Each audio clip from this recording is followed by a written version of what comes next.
کئی دن بعد جب وہ کفرنہوم میں پھر داخل ہوا تو سنا گیا کہ وہ گھر میں ہے۔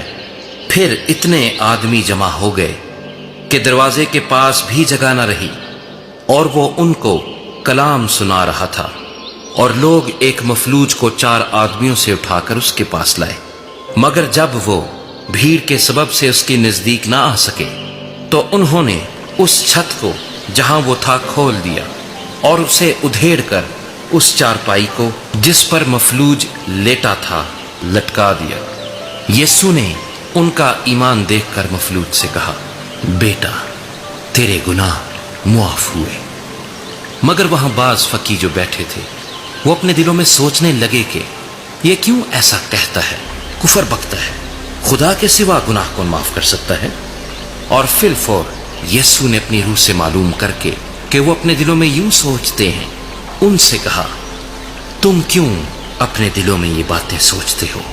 آسان کیا ہے، مفلوج سے یہ کہنا کہ تیرے گناہ معاف ہوئے، یا یہ کہنا کہ اٹھ اور اپنی چارپائی اٹھا کر چل پھر؟ لیکن اس لیے کہ تم جانو کہ ابن آدم کو زمین پر گناہ معاف کرنے کا اختیار ہے۔ اس نے اس مفلوج سے کہا، میں تجھ سے کہتا ہوں، اٹھ، اپنی چارپائی اٹھا کر اپنے گھر چلا جا۔ اور وہ اٹھا اور فی الفور چارپائی اٹھا کر ان سب کے سامنے باہر چلا گیا۔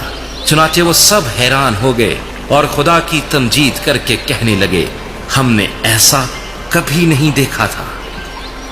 وہ پھر باہر جھیل کے کنارے گیا اور ساری بھیڑ اس کے پاس آئی اور وہ ان کو تعلیم دینے لگا۔ جب وہ جا رہا تھا تو اس نے حلفئی کے بیٹے لاوی کو محصول کی چوکی پر بیٹھے دیکھا اور اس سے کہا، میرے پیچھے ہو لے۔ پس وہ اٹھ کر اس کے پیچھے ہو لیا، اور یوں ہوا کہ وہ اس کے گھر میں کھانا کھانے بیٹھا، اور بہت سے محصول لینے والے اور گنہگار لوگ یسوع اور اس کے شاگردوں کے ساتھ کھانے بیٹھے، کیونکہ وہ بہت تھے اور اس کے پیچھے ہو لیے تھے۔ اور فریسیوں کے فقیہوں نے اسے گنہگاروں اور محصول لینے والوں کے ساتھ کھاتے دیکھ کر اس کے شاگردوں سے کہا، یہ تو محصول لینے والوں اور گنہگاروں کے ساتھ کھاتا پیتا ہے۔ یسوع نے یہ سن کر ان سے کہا، تندرستوں کو طبیب کی ضرورت نہیں بلکہ بیماروں کو، میں راست بازوں کو نہیں بلکہ گنہگاروں کو بلانے آیا ہوں۔ اور یوحنا کے شاگرد اور فریسی روزے سے تھے، انہوں نے آ کر اس سے کہا، یوحنا کے شاگرد